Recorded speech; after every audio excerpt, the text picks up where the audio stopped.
Oli mu kulaba Big God Telefina eriisa omwoyo, omubiri n'emmeeme yo. Gyekuumireko, Mukama akwomesa.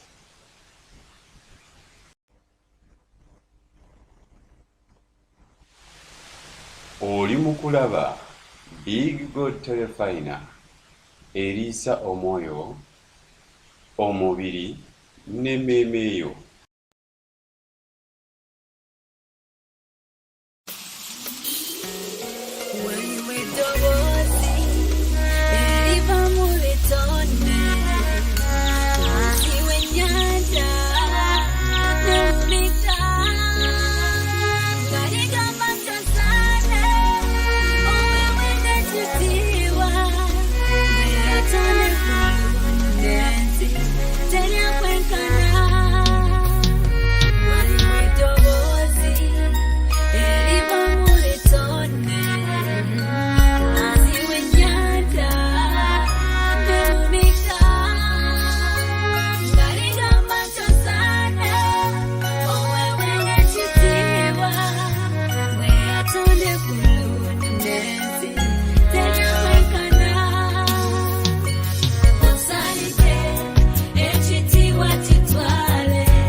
Njagala okuddiza Katonda ekitiibwa kulwabulisa kinnoomu ali mu tulaba osobola sharingiko ne mukwano gwo tujja kusanyuka nnyo ddala ndese omulungi yeebazibwe amannya nze Viola Daniels mukyala mufumbo nnebaza Katonda kyakyankuumye nga ndi mulamu n'omwami wange n'omwami obulenzi gwe yatuwa yes tuddiza Katonda ekitiibwa puroguramu eno teba na budde bungi nnyo tuba ne dakika 3 zokka ate nga tuba twagala zonna tuziyigiremu wabula before kutandika asooke nkiseewoko ku buno obulango mbaniriza mwenna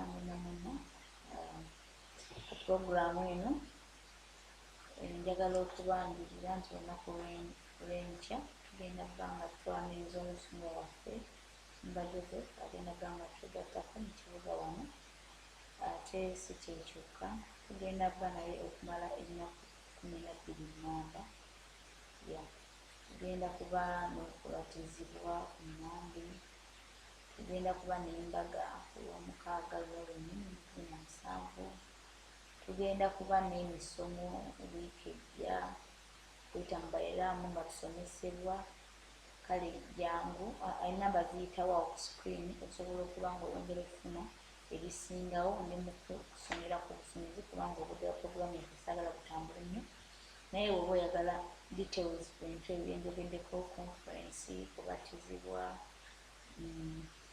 mbaga byonna byogenda obeera osobola okubako ku ssimu ezo eziriko nobeera nga ofuna details kale tugendagenda mu kigambo kyaffe ekyolwaleero oba mu kusoma kwaffe okwaliwo twali tusoma ku kusonyiwa era tukyagendera ddala mu maaso olwawo nga tukyayigira ddala tukkiriza nti Omwoyo Omutukuvu ali mu masekkati gaffe ate nga ye musomesa waffe asinga obukulu mu nsonga eno ntuulawo ng'alabika naye nga ye Omwoyo Omutukuvu yakola omulimu ogw'okusomesa kitaffe omuyinza w'ebintu byonna tukugulumiza era tukuwa ekitiibwa gw'oli Mukama oli w'amaanyi tewali n'omu atontama kale erinnya lyo lisukkulumye ebintu byonna tewali n'omu alinga ggwe era tukwaniriza Omwoyo wa Mukama ojje otusomese omuyinza w'ebintu byonna erinnya lya kitaffe n'omwana Omwoyo Omutukuvu amiina abannange nebaza Katonda nti ate anyongerako omwaka olwaleero ku 6 ngenda kweyongerako omwaka omulala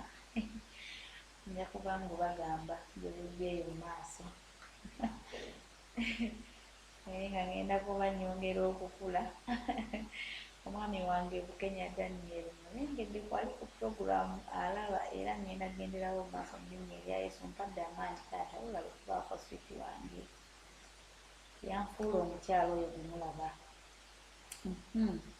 kale tugenda kuba nga tulaba ekigambo kino ekikulu twebuuza lwaki abantu kibazibuwalira obusonyiwa ekyamazima kiri nti obutasonyiwa kibi Katonda kyatayagalira ddala era akiwala n'okumanya nga akiwala nayalaba nga kijja kuli ensi n'asalawo n'abeera nga akiddingana nga agamba nnyo abantu ne mu ssaala gye yagiwa abantu okusaba yabateeramu nti otusonyiwe nga naffe tusonyiwa batukola obubi kale ekintu ky'obutasonyiwa kibi nnyo nnyo maaso ga Mukama kubanga naffe ffenna yatusonyiwa busonyi oba oli awo tetwalisobodde kubaawo naye yatusaasira n'atusonyiwa kale kati awo twebuuliza lwaki abantu tetusonyiwa lwaki kituzibuwalira omuntu bw'asonyiwa omuntu bw'atasonyiwa ki ekimutuukako waliwo ensonga ziringa nnya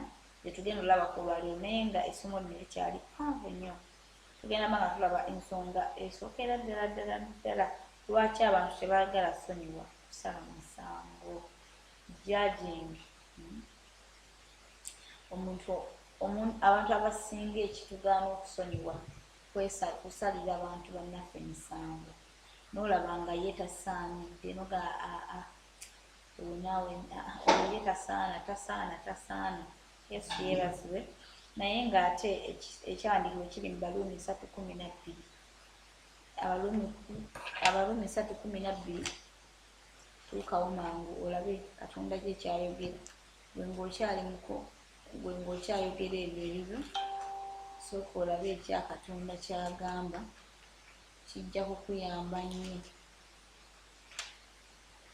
Abaluumi 3:12 Bayibuli egamba nti bonna baakyama baafuuka abatasaana wamu, tewali akola bulungi, tewali n'omu. Owulidde ekigambo ekyo? We all sinned. Ffenna twayonoona. Kale nga tonnaba kusala musango, jjukiranga ekyawandiikibwa kino nti ffenna twakola ki? Twayonoona. Nga tonnaba ng'owulira munda mu gwe olina gw'otayagala kusonyiwa, owulira obusungu. Ye kati lwaki nga mba musonyiwa? Ye kati lwaki nga mbamu? Remember, we all sinned. Titewali n'omu ataakyama. Ffenna twafuuka abatasaana. Kati bw'omala okutegeera ekyo, kiba kikkakatako owooluganda okusonyiwa muntu munno, kubanga naawe totuukiridde obutasala musango. Era Bayibuli eyongera neeyogera mu Luka 6:37. Luka 6:37.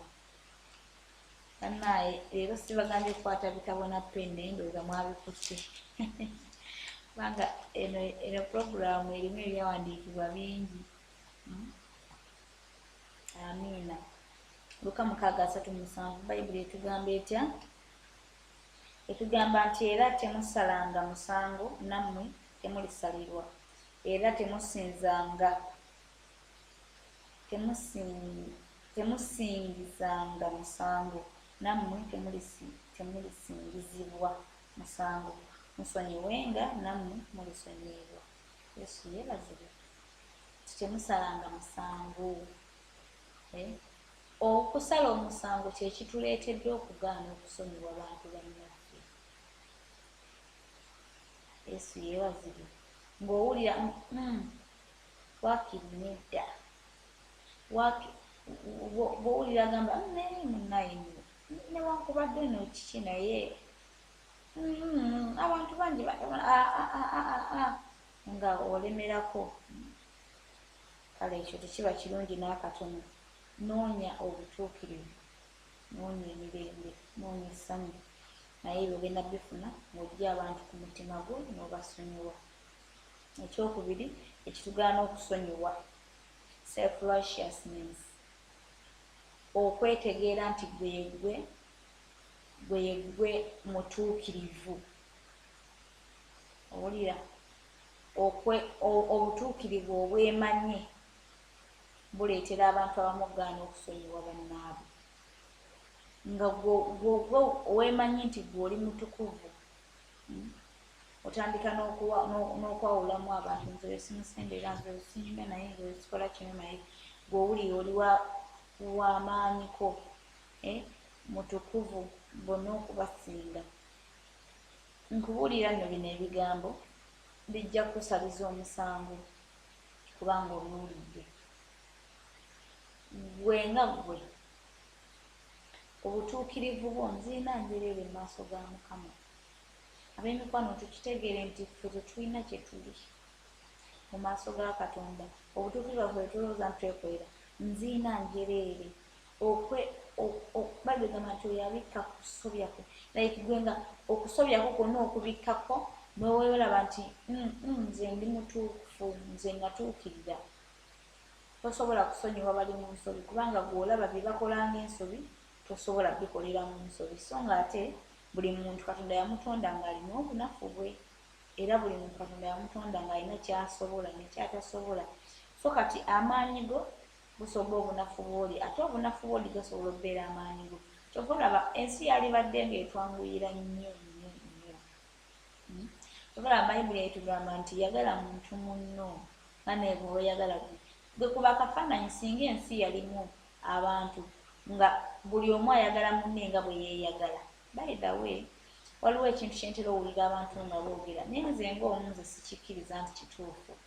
Abantu balina enjogera eno egamba nti Katonda yatugamba, God told us to love, but he never told us to make friends. He told us to love.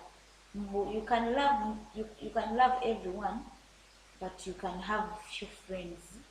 Kati ekintu ekyo kyantabulira we wano kubanga bayibuli weetugamba nti yagala neighbor nga bwe weeyagala gwe wekka. I don't think that there is any other friend more than you. Simanyi nti waliyo friend gw'oyagala ennyo okusinga gwe weeyagala. Kati ate bw'aba nga atugamba nti twagale bannaffe nga bwe tweyagala, kitegeeza Kristo kye yali agezaako tugamba nti we should be one. Like okwagala ye kwe yali ayogerako kwali kwa kubeera nti tubeera muntu omu. Nze Viola nga njagala musawo ano mu kibira nga bwe neeyagala. There is no need of kugamba nti ate friend ate ki, kubanga mwagala nga nze bwe neeyagala, nti sisobola kwekolako kikyamu, sisobola kwewaayiriza, sisobola kwewalana, sisobola kwekola kintu kyonna kibi. So nga bwe sisobola kyekolako bwe sina kikola, bwe sisobola nakikolako oli, kubanga oli alinga nze, mwagala nga nze. Oba tutegeera ekintu ekyo.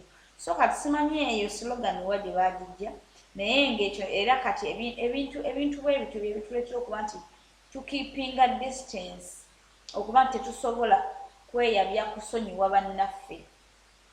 Amiina. Kubanga omuntu omwana after all talina mistake ebeera friend wange. Oba okitegeera self-righteousness nga gw'owulira gw'okisobola, gwe gw'osobola oyitawo, gwe mutukuvu.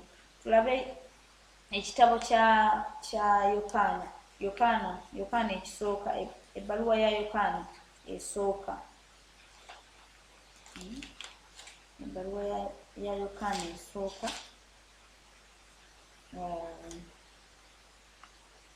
emu 8.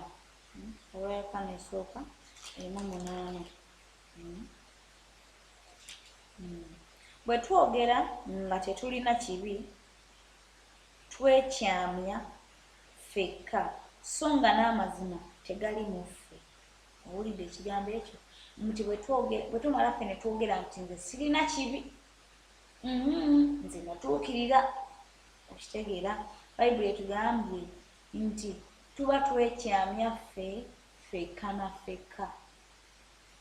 Kale kimanye nti naawe olina ekibi n'omulala alina ekibi, lwe kigenda okwanguyira omusonyiwa, naye buli lw'oneeraba nga gwe oli mutukuvu, gwe tokola nsobi, gwe ebyo byonna biri straight bwe biti, togenda sobola sonyiwa balala, kubanga tojja kumanya nti waliwo omuntu lw'anafuwa, tojja kumanya nti waliwo omuntu lw'aba ayagala akole ekirungi ne kimulema. Naye ng'ate ne Pawulo yennyini yakyogera Abaluumi 7:15, tikyenjagala si kyenkola. Oba okiraba, naye afuba akola ebirungi naye yeekanga akoze ebibi. Why? Kubanga naye anoonya okukola ekirungi. Buli muntu mu nsi muno, nze ekintu kye nakkiriza mu nsi, buli muntu anoonya okukola obulungi, naye obulungi bugaana bugaanyi. Obulungi bugaana bugaanyi bannange. Nga mutuufu nawe owulira oyagala kola kirungi, waliwo otuuka mu kiseera n'ogamba Mukama, n'ogamba naye Mukama mpulira nkooye okukola obubi mu maaso go, ye nze nkole ntya?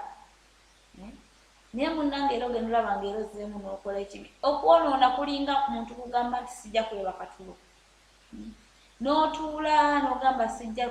Twasomanga ebitabo nga tuli mu masomero, osenga oteekamu amazzi mu bbaafu bambi n'olinnyamu ng'oleme kwebaka.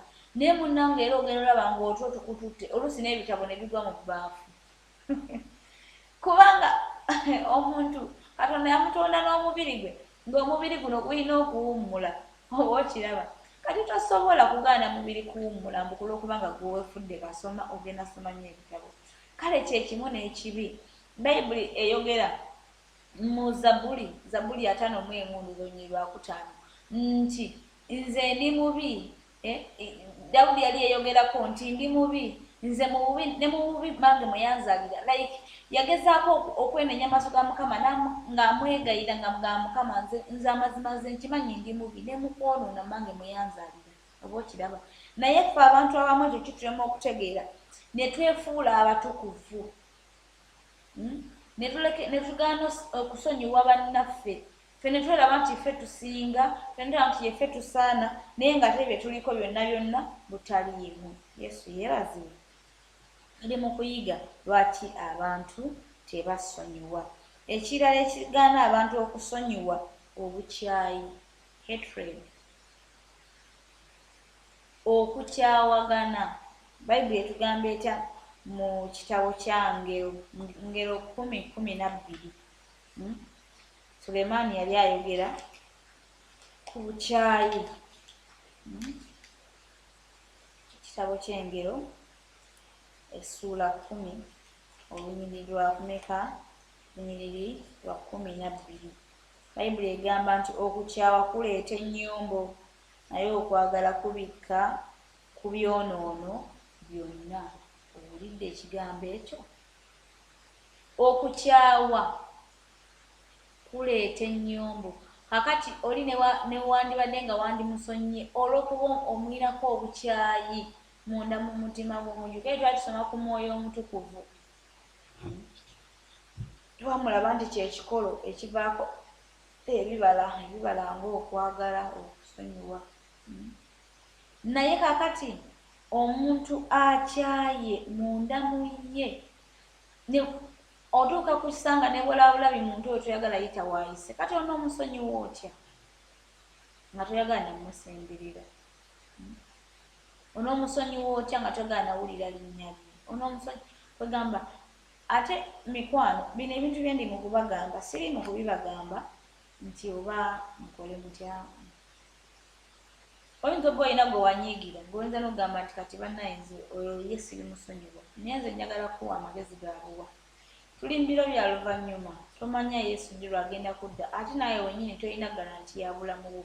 Kijja kuluma nnyo nga walowooza nti wali mulokole, otuuke mu ggulu ng'obulokole bwo bwali mpewo nga nfuufu nga temuli yadde. Omwoyo gwo nga gwambadde ebizitowa, otuuke okwagala okuyita ku lutindo olukuyingiza eggulu ng'ozitowa nga tosobola kuyitawo. Ng'omwoyo omutukuvu tasobola nakukuwanira, talina wakutandikira. Yesu yeebazibwe. Ng'ojjudde obukyayi, ositudde abantu ku mutima gwo. Abantu wabanyiigira, sonyiwa ow'omukwano, sonyiwa, weetikkuleko omugugu ogwo osonyiwe. Nja kubalaga omuntu atasonyiye bw'abeera. Ndowooza njala mbakubirayo kifaananyi kyekijja okubasingira obulungi kyenjagala okwogerako. Kubanga omuntu bw'aba nga tasonyiye abonaabona nnyo. Ekisooka gw'ogenda n'obeeraawo ng'oli munyiivu, wenna otugubadde, osibye omumwa, osibye esumbuusa nga gw'oliko gwe wanyiigira ali eri yeeyagala. Okaddiwa, osiiwuuka, oggwaawo nga gw'oliko musanyufu, ali mu kuprogressinga, byakola bigenda mu maaso, n'ekirala ye takimanyi nti wamunyiigira. By the way, nabagamba nti tosonyiwa muntu ku lw'okuba nga ze n'akwetondera. There are people who will hurt you and they will not recognize it. Tebagenda kitegeera nti baakunyiizizza. Waliwo abantu nga bo tasobola kubeera wakuntagambe naye bwenkola bwe nti ddala singa bakikoze nze nandiwulidde ntya. There are people who don't have that knowledge. Era nga ye agenda kukola buli kyakola, oba olumiddwa oba okoze otya. Kakati gwe bw'onoobeera awo n'ogamba nakikola bw'ati, nakola ne bw'ati, weesiba wekka. Oba okiraba? Wejjeemu obukyayi, osonyiwe omuntu oyo, ogende mu maaso mu linnya erya Yesu. Ekyokuna ekitugaana okusonyiwa abantu ebirowoozo ebibi bye tubalinako. Ebirowoozo ebibi. Tulina ebirowoozo ebibi ku bantu. Amazima gennyini omuntu n'obeerawo n'omulowooleza n'ogamba singa kale aba atambula emmotoka n'emukuba n'afiirawo. Wamukyawa to that extent. Omuntu n'akugamba nti nze musumba omuntu oyo ne we ndigenda emagombe ndisigala nkyamunyiigidde. What? Ne bw'oligenda emagombe osigale ng'okyanyiigidde omuntu. Weeyambe wekka. Kuba abamu mwanyiigira n'abaafa edda, omuntu nga yafa dda naye ng'okyamuterese ku mutima gwo tomusonyiwanga, kyokka nga mufu. nga mufu amazima gennyini naye ng'okyamunyiigidde. Kati oyo onyiigidde waaki? Ali eri mu geyeena ye bw'aba nga teyeenenya bye yakkola, ali eri mu geyeena ye omuliro gumwokya naawe eno ku nsi okyamunyiigidde. Yesu yeebazibwe. Ebirowoozo ebibi, Yeremiya 4:14. Ekyandiikibwa kigamba kitya? Ayi gwe antunuulidde. Yeremiya 4:14. Ayi gwe mulokole antunuulidde, naaza omutima gwo gugwemu obubi olyoke olokoke. Ebirowoozo byo ebibi birituusaawa okubeera mu ndaayo. Ebirowoozo ebyo ebibi eby'ettima eby'obukyayi birituusaawa okubeera mu ndaayo. Gw'owalana toyagala akulaakulane buli ekimutuukako, ate munoonyerezanya. Ate nze neewuunya abantu abalina abatasonyiwa. Abantu abatasonyiwa baagala nnyo okunoonya ekikwata ku bantu be batasonyiye. Aba ayagala amanye buli kimu ekikwatako, kyokka ng'ate bw'akimanya nga kirungi era ng'ayongera akutyawa. Bw'amanya nga kibi, awo n'agamba kakalabe. Kagamba kati n'osoberwa. Mwe balokole mmwe, obudde buno obusigaddeyo kambukozesa mbagambe ebigambo bino. Nambatunuulidde nzaamu munda nti mbatunudde bulungi. Mugendagenda mu ggulu lyawa? Kubanga mugenda mu makanisa ne musaba yonna eyo gye musabira. Olwo ekyandiikibwa kiri mu Maka 13. Kiga nti bw'oba ng'onoogenda okusaba. Musawo wamma kinoonyezeeko ekyawandiikibwa ekyo bulungi. Bw'oba ng'onoogenda mu maaso ga Mukama okusaba, sooka oddeyo weetereze ne muganda wo. Olyoke ojje. Ne bw'oba onoojja kuwaayo ssaddaaka. Ne bw'oba onoojja kukola kisooka weetereze ne muganda wo. Kyokka amazima gennyini mwe balokole mmwe abagamba nti mwayafa mugenda mu ggulu. Mujja ku kyoto kya Mukama n'obunyiivu, bino byonna byensomye ng'obirina, ng'oweemanyi oli mutukuvu, gwe watuukirira, osalira banno omusango, olina ebirowoozo ebi obakyawa, kyokka naawe ne weereeta mboze mu maaso ga Mukama. Omanyi endagaano enkadde, Katonda yavangayo n'abwatukira ku bantu, obuzungu ne bwatukira ku bantu. Naye kati tuli mu kino ekisa Yesu kye yaleeta ku mulembe gw'Omwoyo Omutukuvu. Tukola buli kyonna kye tulowoozaako nga ffe. Ne tulowooza Mukama olw'okuba asirika ntooza twenkanankana naye. Naye nkubuulira mazima bw'onooba nga tosonyiye Katonda tasobola naawe kukusonyiwa. Ate ekigera ky'onoosonyiiramu kye bajja okukusonyiiramu ojja kwewuunya ng'obadde kuno ku nsi, ng'obadde mulokole. Obulokole bugenda kumenya abantu abatakkiriza kukyuka. Tulina ekyawandiikibwa kye tutambuliramu guno omwaka. Kiri mu Zabbuli 8:19. Kyotukyuse ayi Mukama nate otwakiza amaaso go. Owulira ekigambo ekyo? Tuloke tulokolebwe. Otukyuse ayi Mukama nate otwakiza amaaso go. Bw'otokkirize kukyuka, ate okukyukako tekwesigama ku muntu yenna. Muve bino emugamba nze munne naalibadde nakyuka, naye ate gundi akola bw'ati, nze naalibadde nakyuka, naye ate gundi akola bw'ati. Teweekwasa bantu owooluganda, lokoka bibyo, nabo baalokoka byabwe. Mu ggulu togenda na muntu n'omu. Naye ebyo bye mwebuzaabuza, mwewahaga ezitaliiyo, mumwenya ate nga temuli mu kumwenya, mukolakola ebintu. Katonda abalaba, ate Katonda akebera mitima, tewali agenda kumwekweka. Abooluganda tusonyiwe naffe lyoke tusonyiwe kitaffe oyo ali mu ggulu.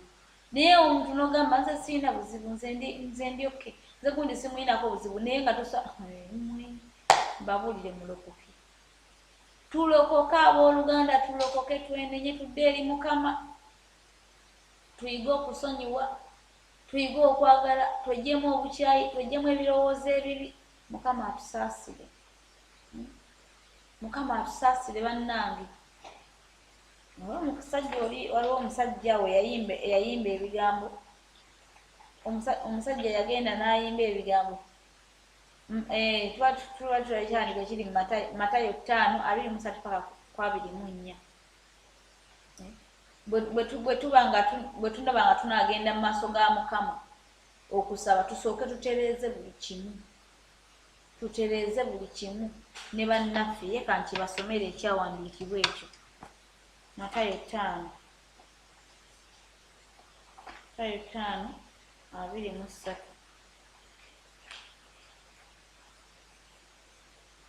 Kubanga Matayo 5:23. Kale bw'obanga olese ssaddaaka yo ku kyoto, bw'oyima eyo n'omala ojjukira nga muganda wo akuliko ekigambo, leka awo ssaddaaka yo mu maaso g'ekyoto, oddeyo osooke omale okutabagana ne muganda wo, olyoke okomewo oweeyo ssaddaaka yo. Owulidde ekigambo ekyo? Bw'obanga oleese ssaddaaka yo ku kyoto, oba yakusinza, oba yakutendereza, oba ozze kusaba, oba kwegayirira, oba kukola ki, oba kuwaayo, oba kimu kya 10, oba kiweebwayo, oba kibereberye, oba nsigo, oba kwebaza, oba kasa kiba nti ozze ku kyoto n'oyima awo n'ojjukira nti bulaaza gundi tetuzigatta. Komaawo osooke oddeyo otabagane naye, olyoke ojje ogende mu maaso ne ssaddaaka. Ekyo bwe kikulema, ne bw'onoowaayo emirundi 1000, ne bw'onooyambala n'otonnya mooli, ne bw'onookola ebirungi ebyenkana bitya, ojja kufaanana nga Amaziya eyabikola ebirungi mu maaso ga Katonda naye nga sina mutima ogwatuukirira. Obulokole tubujje ku levo y'ani andaba, tubuteeke ku levo ya Katonda andaba ati. Tubujje ku levo y'ebitiibwa nina byenkanawa, tubuteeke ku levo nti ekitiibwa abantu kye bampa ne Katonda alaba kinnwanira. Yesu yeebazibwe. Twogera kusonyiwa. Omulokole nga tosobola kusonyiwa, obulokole bugenda kutawaanya nnyo, kubanga togenda kulekeraawo kusanga bakunyiiza mu nsi. Ng'okyali mulamu bajja kukunyiiza paka nekyotasuubirangayo nti balikikola bajja kikola, kuba Katonda ayagala oliga osonyiwa. Kale n'ebigambo ebyo Mukama nsaba bampeera omukisa, tujja kusimbula awo tubeere nga tweyongerayo ku kino ekyandiibwa kyennyini bwe tujja okusimbula.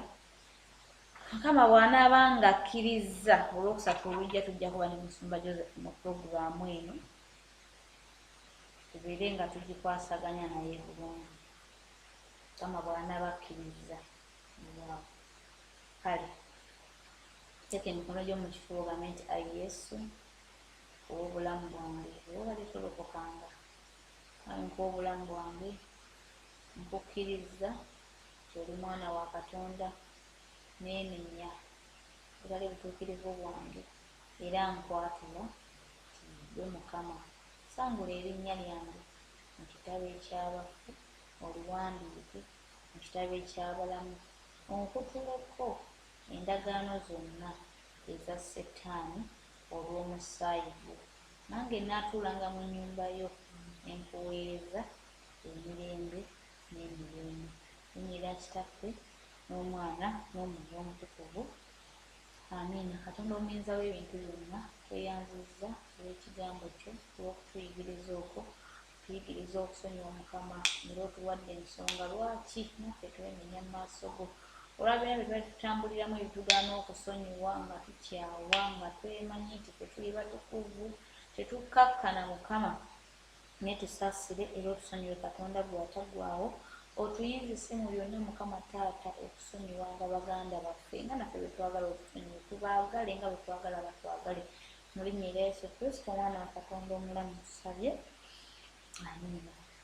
Mukama abanjagalire, muyongere okubanga mulaba puroguraamu zino, zigenda kutuyamba ate zigenda kutwongerayongerayo.